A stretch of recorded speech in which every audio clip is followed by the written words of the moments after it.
नमस्कार दोस्तों, मैं संतोष पटेल स्वागत करता हूं आपके अपने यूट्यूब चैनल डिजिटल भंडार पर। आज की वीडियो में हम सीपीसीटी एग्जाम के लिए कंप्यूटर के इम्पोर्टेंट क्वेश्चंस को समझने वाले हैं। यह हमारा सीपीसीटी एग्जाम की तैयारी के लिए पार्ट नंबर 32 है। इससे पहले भी हमने कई वीडियोस को अपने चैनल पर अपलोड किया है, जिनको देखकर आप सीपीसीटी एग्जाम के लिए कंप्यूटर के क्वेश्चन तैयार कर सकते हैं। तो चलिए शुरुआत करते हैं आज की वीडियो का। देखते हैं आज का हमारा पहला क्वेश्चन क्या है। पहला क्वेश्चन हमसे पूछा गया है, टेक्स्ट को टाइप करने पर कैरेक्टर्स के बीच में जो स्पेस होता है उसे ब्लैंक कहा जाता है। जब हम टेक्स्ट को टाइप करते हैं तो अक्षरों के बीच में, कैरेक्टर्स के बीच में जो स्पेस शो होता है उसे क्या कहा जाता है। फॉर एग्जाम्पल हमने यहाँ पर लिखा है वर्ड स्पेसिंग, तो आप देख सकते हैं W के बाद कुछ स्पेस है, O के बाद कुछ स्पेस है, R के बाद कुछ स्पेस है। यह स्पेस क्या कहलाता है, इस स्पेस को क्या कहा जाता है। तो जब भी हम किसी टेक्स्ट को टाइप करते हैं और टेक्स्ट में कैरेक्टर्स के बीच में जो स्पेस होता है उसे कहा जाता है कर्निंग। कर्निंग, कैरेक्टर्स के बीच में जो स्पेस होता है उसे कहा जाता है कर्निंग। तो इस क्वेश्चन का सही आंसर होगा option number C. Space between characters होता है कर्निंग। कैरेक्टर्स के बीच में जो स्पेस होता है उसे कहा जाता है कर्निंग। देखते हैं अगले क्वेश्चन को। नेक्स्ट क्वेश्चन है, निम्न में से कौन एक कम्युनिकेशन डिवाइस है। निम्न में से कौन एक कम्युनिकेशन डिवाइस है। कम्युनिकेशन डिवाइस मतलब जो सूचनाओं का आदान प्रदान करने में उपयोग की जाती है, नेटवर्क में यूज की जाती है। निम्न में से कौन एक कम्युनिकेशन डिवाइस है। प्रिंटर, प्रिंटर तो एक आउटपुट डिवाइस है जो कि हमें हार्ड कॉपी आउटपुट देता है। मॉनिटर भी एक आउटपुट डिवाइस है जो कि हमें सॉफ्ट कॉपी आउटपुट देता है। कीबोर्ड एक इनपुट डिवाइस है। यहां पर जो आंसर होगा वह हो जाएगा मॉडेम। मॉडेम एक नेटवर्किंग डिवाइस है, कम्युनिकेशन डिवाइस है जो कि एनालॉग सिग्नल को डिजिटल सिग्नल में बदलती है और डिजिटल सिग्नल को एनालॉग सिग्नल में बदलती है। तो इस क्वेश्चन का सही आंसर होगा ऑप्शन नंबर डी, मॉडेम। आपको यहाँ पर मॉडेम का फुल फॉर्म भी याद करना है। मॉडेम का फुल फॉर्म होता है modulator demodulator. Modulator and demodulator modem का फुल फॉर्म होता है। तो इस क्वेश्चन का सही आंसर है ऑप्शन नंबर डी। देखते हैं अगले क्वेश्चन को। नेक्स्ट क्वेश्चन है, कॉपीराइट सिंबल को टाइप करने की शॉर्टकट की होती है। कॉपीराइट सिंबल को यदि हमें टाइप करना है तो उसकी क्या शॉर्टकट की होती है। कॉपीराइट सिंबल आपने देखा होगा सर्किल के अंदर सी होता है, यह कहलाता है कॉपीराइट सिंबल। कॉपीराइट सिंबल को यदि हम टाइप करना चाहते हैं तो उसकी शॉर्टकट की होती है control alt C. Control alt C या अल्ट कंट्रोल सी, इस शॉर्टकट की के द्वारा हम एमएस वर्ड में कॉपीराइट सिंबल को टाइप कर सकते हैं। तो इस क्वेश्चन का सही आंसर होगा ऑप्शन नंबर सी। आपको कॉपीराइट से सी को याद करना है, सी। ऑल्ट कंट्रोल सी या कंट्रोल ऑल्ट सी से हम कॉपीराइट सिंबल को टाइप कर सकते हैं। तो इस क्वेश्चन का सही आंसर है ऑप्शन नंबर सी। देखते हैं अगले क्वेश्चन को। नेक्स्ट क्वेश्चन है, .docx, .pptx, .bmp ब्लैंक के एग्जाम्पल हैं। हमें कुछ शॉर्टकट दिए गए हैं और हमें बताना है यह क्या है। एक्सटेंशंस हैं, डोमेन्स हैं, प्रोटोकॉल हैं या डेटाबेस हैं। जो .docx है, .pptx है, .bmp है, यह सभी हैं एक्सटेंशंस। एक्सटेंशन, एक्सटेंशन मतलब किसी फाइल का फॉर्मेट, किसी फाइल का टाइप बताते हैं एक्सटेंशन। जब हम कोई फाइल बनाते हैं तो उस फाइल का हमें एक नाम देना होता है और ऑटोमेटिक फाइल के नाम में एक एक्सटेंशन ऐड हो जाता है जो कि यह रिप्रेजेंट करता है कि यह फाइल किस प्रकार की है, यह फाइल किस प्रकार के सॉफ्टवेयर में बनाई गई है। जो .docx है यह एमएस वर्ड का एक्सटेंशन होता है, डॉक्यूमेंट का। .pptx पावर पॉइंट का एक्सटेंशन होता है, प्रेजेंटेशन का। और .bmp पेंट ब्रश का एक एक्सटेंशन है, इमेज का एक्सटेंशन है, जिसका फुल फॉर्म होता है बिटमैप। तो यह सभी एक्सटेंशन है, मतलब इस क्वेश्चन का सही आंसर होगा ऑप्शन नंबर ए। देखते हैं अगले क्वेश्चन को। नेक्स्ट क्वेश्चन है, वेब ब्राउजर में एक टैब से दूसरे टैब पर जाने के लिए किस शॉर्टकट की का उपयोग किया जाता है। यह क्वेश्चन वेब ब्राउजर से लिया गया है। यदि हमें वेब ब्राउजर में एक टैब से दूसरे टैब पर जाना है तो हम कौन सी शॉर्टकट की का उपयोग कर सकते हैं। वेब ब्राउजर जो कि एक एप्लीकेशन सॉफ्टवेयर होता है जिसमें हम किसी वेब पेज या वेबसाइट को ओपन करते हैं। वेब ब्राउजर एक एप्लीकेशन सॉफ्टवेयर होता है जिसमें हम वेब पेज या वेबसाइट को ओपन करते हैं। यदि हमने अपने वेब ब्राउजर में मल्टीपल टैब ओपन किए हैं और हमें एक टैब से दूसरे टैब पर यदि जाना है तो उसकी शॉर्टकट की क्या होती है? उसकी शॉर्टकट की होती है control plus tab. Control plus tab से हम वेब ब्राउजर में एक टैब से दूसरे टैब पर जा सकते हैं। यहां पर आपको एक क्वेश्चन और तैयार करना है। जो अल्ट प्लस टैब शॉर्टकट की है, अल्ट प्लस टैब से हम प्रोग्राम को स्विच कर सकते हैं। मतलब एक सॉफ्टवेयर से दूसरे सॉफ्टवेयर पर जाने के लिए अल्ट टैब का यूज किया जाता है और ब्राउजर में एक टैब से दूसरे टैब पर जाने के लिए कंट्रोल टैब का यूज किया जाता है। तो इस क्वेश्चन का सही आंसर होगा ऑप्शन नंबर बी। देखते हैं नेक्स्ट क्वेश्चन को। नेक्स्ट क्वेश्चन है एमएस वर्ड 2016 में कौन सा ऑप्शन डॉक्यूमेंट में किए गए चेंजेस को आइडेंटिफाई करने में हेल्प करता है? एमएस वर्ड 2016 में ऐसा कौन सा ऑप्शन है जो डॉक्यूमेंट में मतलब फाइल में किए गए बदलाव को, चेंजेस को सर्च करने में, आइडेंटिफाई करने में हेल्प करता है? फॉर एग्जाम्पल, हमने एमएस वर्ड में कोई फाइल बनाई, कोई डॉक्यूमेंट बनाया और हमने उसको सेव कर दिया। अब यदि हमारी फाइल में कोई बदलाव करता है, कोई चेंजेस करता है, तो हमें पता करना है कि फाइल में कहां कहां पर बदलाव किए गए हैं। तो हम कौन सा ऑप्शन यूज करेंगे? Accept changes, track changes, review या व्यू? इसके लिए यूज किया जाता है ट्रैक चेंजेस नाम के ऑप्शन को। ट्रैक चेंजेस, इसका नाम ही है ट्रैक चेंजेस। फाइल में किए गए चेंजेस को यह ट्रैक करने में हेल्प करता है। आपकी फाइल में कहां कहां पर कौन कौन से चेंजेस किए गए हैं वह आप देखना चाहते हैं तो उसके लिए यूज किया जाता है ट्रैक चेंजेस नाम के ऑप्शन को। इस क्वेश्चन का सही आंसर होगा ऑप्शन नंबर बी। देखते हैं नेक्स्ट क्वेश्चन को। नेक्स्ट क्वेश्चन है एमएस एक्सेल में नंबर को टेक्स्ट के रूप में एंटर करने के लिए किस सिंबल का उपयोग किया जाता है? यह क्वेश्चन एमएस एक्सेल से लिया गया है। यदि हमें एमएस एक्सेल में नंबर को टेक्स्ट के रूप में टाइप करना है, हमें नंबर को टेक्स्ट में कन्वर्ट करना है, फिर टाइप करना है, तो हम कौन सा सिंबल यूज करेंगे? Equal, double quote, single quote या कामा? तो यदि आप एमएस एक्सेल के किसी सेल में नंबर को टेक्स्ट के रूप में टाइप करना चाहते हो तो सिंगल कोट का यूज किया जाता है, सिंगल कोट का। यदि आपको एक्सेल के किसी सेल में एक लार्ज नंबर को लिखना है, बड़े नंबर को, तो आपने देखा होगा ज्यादा बड़ा नंबर लिखने पर वह साइंटिफिक वैल्यू में कन्वर्ट हो जाता है। तो यदि आप चाहते हैं आपका कंप्लीट नंबर 100 हो और नंबर बड़ा हो तो आप उसके आगे एक सिंगल कोट लगा दें, फिर उसको टाइप करें, तो यह जो बड़ा नंबर है यह एक टेक्स्ट के रूप में टाइप होगा जिससे आपको कंप्लीट नंबर शो किया जाएगा। तो इस क्वेश्चन का सही आंसर है option number C. Single quote से हम नंबर को टेक्स्ट में कन्वर्ट कर सकते हैं। देखते हैं अगले क्वेश्चन को। नेक्स्ट क्वेश्चन है फाइल एक्सटेंशन का उपयोग किस लिए किया जाता है? फाइल एक्सटेंशन का उपयोग किस लिए किया जाता है? आज की वीडियो में ही हमने प्रीवियस क्वेश्चन में फाइल एक्सटेंशन के बारे में समझा था। जब भी किसी फाइल को बनाया जाता है तो उस फाइल का एक नाम देना होता है और फाइल के नाम के बाद ऑटोमेटिक एक फाइल एक्सटेंशन ऐड हो जाता है जो कि यह बताता है कि यह फाइल किस प्रकार की है, यह फाइल किस प्रकार के सॉफ्टवेयर में बनाई गई है, यह शो करता है फाइल का एक्सटेंशन। तो यहाँ पर इस क्वेश्चन का सही आंसर हो जाएगा option number D. File extension file का टाइप पहचानने के लिए उपयोग किया जाता है। फाइल एक्सटेंशन जो होता है वह फाइल का प्रकार बताता है कि यह फाइल किस प्रकार की है। इस क्वेश्चन का सही आंसर हो जाएगा ऑप्शन नंबर डी। देखते हैं नेक्स्ट क्वेश्चन को। नेक्स्ट क्वेश्चन है page orientation option MS Word 2016 में किस टैब में प्राप्त होता है? यह बहुत ही इंपॉर्टेंट क्वेश्चन है। पेज ओरिएंटेशन से रिलेटेड एक क्वेश्चन एग्जाम में पूछा ही जाता है, मैक्सिमम पेपर में पूछा गया है। पेज ओरिएंटेशन, पेज ओरिएंटेशन दो प्रकार की होती हैं। एक होती है पोर्ट्रेट ओरिएंटेशन जिसमें हमारा पेज वर्टिकल शो होता है लंबाई में। एक होती है लैंडस्केप ओरिएंटेशन जिसमें हमारा पेज चौड़ाई में शो होता है हॉरिजेंटली।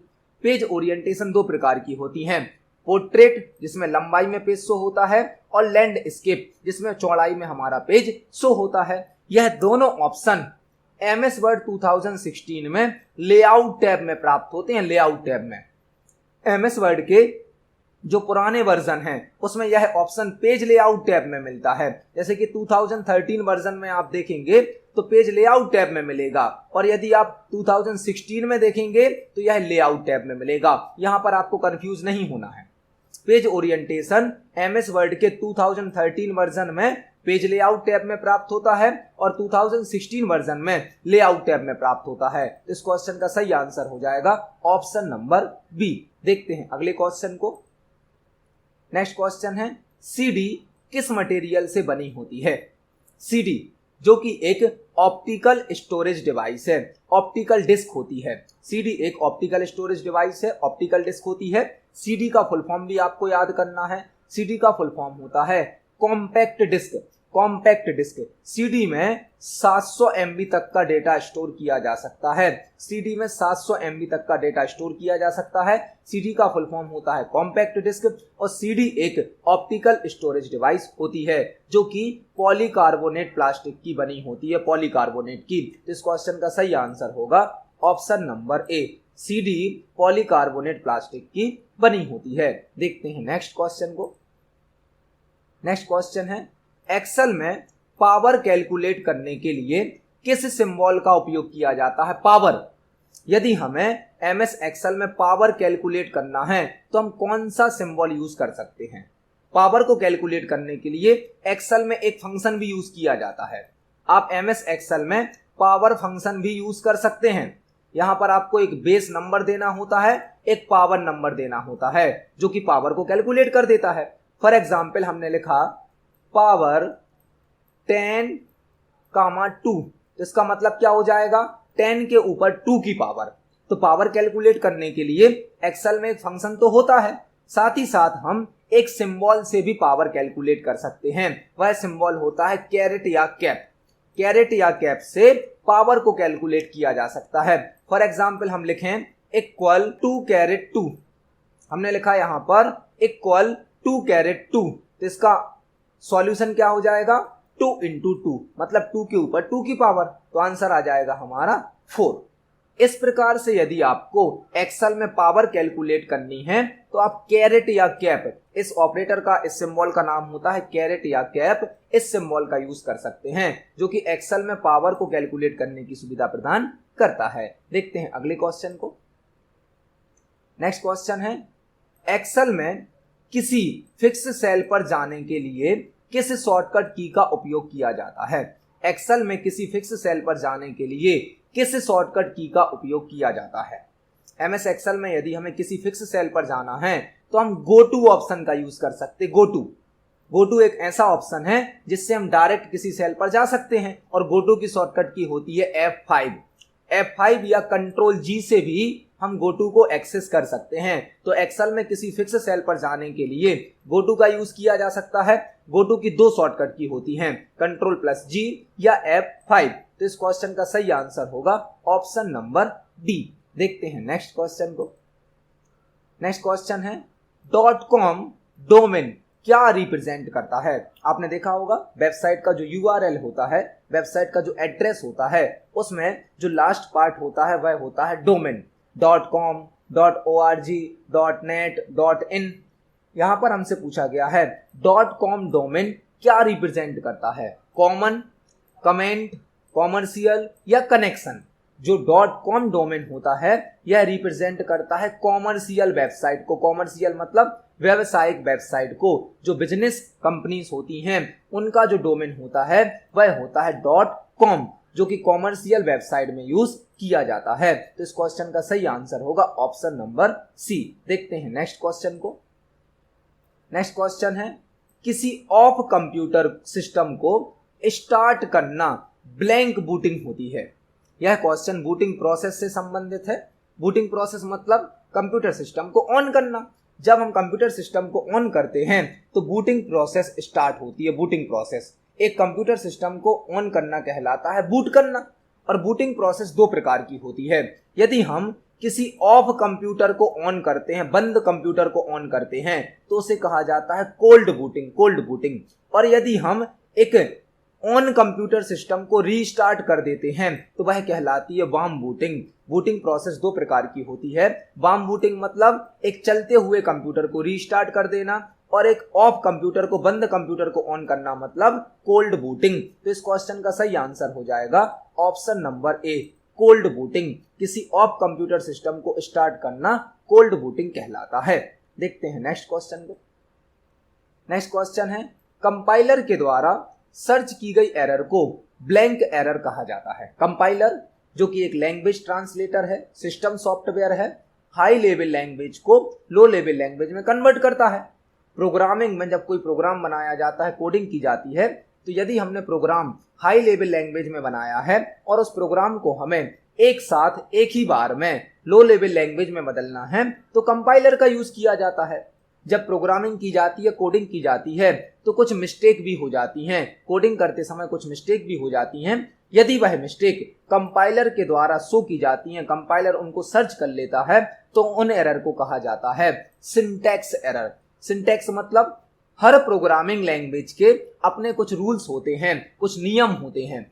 यदि हम उन नियमों को फॉलो नहीं करते हैं, उन रूल्स को फॉलो नहीं करते हैं, तो कंपाइलर कुछ एरर शो करता है, वह एरर कहलाती हैं सिंटैक्स एरर। मतलब कंपाइलर जो एरर सर्च करता है उन्हें कहा जाता है सिंटैक्स एरर। देखते हैं नेक्स्ट क्वेश्चन को। नेक्स्ट क्वेश्चन है, इंटरनेट में ब्लैंक स्विचिंग टेक्निक का उपयोग किया जाता है। मतलब इंटरनेट कौन सी स्विचिंग टेक्निक यूज करती है? जो इंटरनेट है वह यूज करती है पैकेट स्विचिंग टेक्निक को, पैकेट स्विचिंग को। मतलब हमारा जो डेटा होता है इंटरनेट पर, जब हम किसी डेटा को ट्रांसफर करते हैं, शेयर करते हैं, तो एक बड़े डेटा को स्मॉल साइज के पार्ट में डिवाइड कर दिया जाता है। यह पार्ट्स कहलाते हैं डेटा के पैकेट। जो इंटरनेट है वो एक लार्ज डेटा को स्मॉल साइज के पैकेट में डिवाइड करता है और एक एक पैकेट को ट्रांसफर किया जाता है। तो इंटरनेट में पैकेट स्विचिंग का यूज किया जाता है, पैकेट स्विचिंग का। इस क्वेश्चन का सही आंसर होगा ऑप्शन नंबर बी। देखते हैं नेक्स्ट क्वेश्चन को। नेक्स्ट क्वेश्चन है, ERNET का फुल फॉर्म क्या होता है? ERNET बहुत ही इंपोर्टेंट क्वेश्चन है। ERNET का फुल फॉर्म क्या होता है? ERNET का फुल फॉर्म होता है education and research network. Education and research network, ERNET का फुल फॉर्म होता है एजुकेशन एंड रिसर्च नेटवर्क। तो इस क्वेश्चन का सही आंसर होगा ऑप्शन नंबर ए। ERNET का फुल फॉर्म होता है एजुकेशन एंड रिसर्च नेटवर्क। देखते हैं नेक्स्ट क्वेश्चन को। नेक्स्ट क्वेश्चन है, ब्लैंक के बिना कंप्यूटर सिस्टम बूट नहीं हो सकता है। ऐसा कौन सा ऑप्शन है जिसके बिना कंप्यूटर सिस्टम बूट नहीं हो सकता है? बूट मतलब ऑन नहीं हो सकता है। कंप्यूटर सिस्टम को ऑन करना मतलब कहलाता है बूट करना। तो ऐसा कौन सा ऑप्शन है जिसके बिना हमारा कंप्यूटर सिस्टम बूट नहीं हो सकता है? वह होता है ऑपरेटिंग सिस्टम।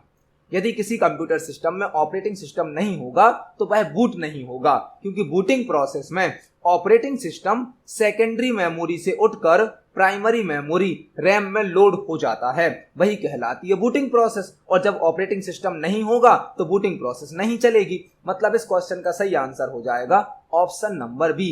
बिना ऑपरेटिंग सिस्टम के कंप्यूटर सिस्टम बूट नहीं हो सकता है। देखते हैं नेक्स्ट क्वेश्चन को। नेक्स्ट क्वेश्चन है, निम्न में से कौन सा अमेजॉन कंपनी का क्लाउड प्लेटफॉर्म है? यह क्वेश्चन क्लाउड कंप्यूटिंग से लिया गया है। निम्न में से कौन सा अमेजॉन कंपनी का क्लाउड प्लेटफॉर्म है? क्लाउड जो कि करंट टाइम पर सभी फील्ड में यूज किया जा रहा है। इंटरनेट के माध्यम से हमें जो भी सर्विस प्रोवाइड की जाती हैं वह सभी क्लाउड की सर्विस होती हैं। जैसे ऑनलाइन डेटा को अपलोड करना, डाउनलोड करना, डेटा को स्टोर करना, यह सभी क्लाउड की सर्विस होती हैं। मल्टीपल कंपनी क्लाउड की सर्विस प्रदान करती हैं। हमसे पूछा गया है अमेजॉन कंपनी का क्लाउड प्लेटफॉर्म कौन सा है? तो अमेजॉन में आपको याद रखना है AWS। AWS Amazon web services, इसका फुल फॉर्म होता है। AWS का फुल फॉर्म होता है Amazon web services. Amazon company के द्वारा बनाया गया क्लाउड प्लेटफॉर्म है AWS, अमेजॉन वेब सर्विसेज। इस क्वेश्चन का सही आंसर होगा option number B. Amazon company के द्वारा बनाया गया क्लाउड है AWS। देखते हैं नेक्स्ट क्वेश्चन को। नेक्स्ट क्वेश्चन है, MS एक्सेल में फ्लैश फिल ऑप्शन किस टैब में प्राप्त होता है? MS एक्सेल में फ्लैश फिल ऑप्शन किस टैब में प्राप्त होता है? यह एक्सेल का एक बहुत ही इंपॉर्टेंट फीचर है जो किसी फिक्स पैटर्न को मल्टीपल सेल में फिल करने की सुविधा प्रदान करता है। यदि आपको MS एक्सेल में किसी फिक्स पैटर्न को फिल करना है तो उसके लिए यूज किया जाता है फ्लैश फिल को। फ्लैश फिल ऑप्शन हमें एक्सेल के डेटा टैब में प्राप्त होता है, डेटा टैब में। यहां पर आपको फ्लैश फिल की शॉर्टकट की भी याद करनी है।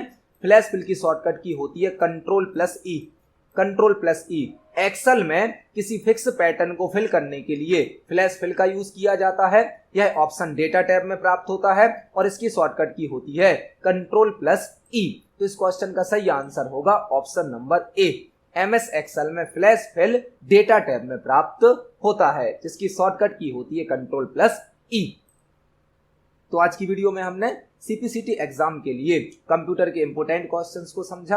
आप सभी क्वेश्चन को पढ़ें, समझें। यदि आपका कोई क्वेश्चन है, कोई डाउट है तो कमेंट सेक्शन में जरूर पूछें। वीडियो पसंद आती है तो वीडियो को लाइक करें, ज्यादा से ज्यादा शेयर करें। मिलते हैं अगली वीडियो में। धन्यवाद।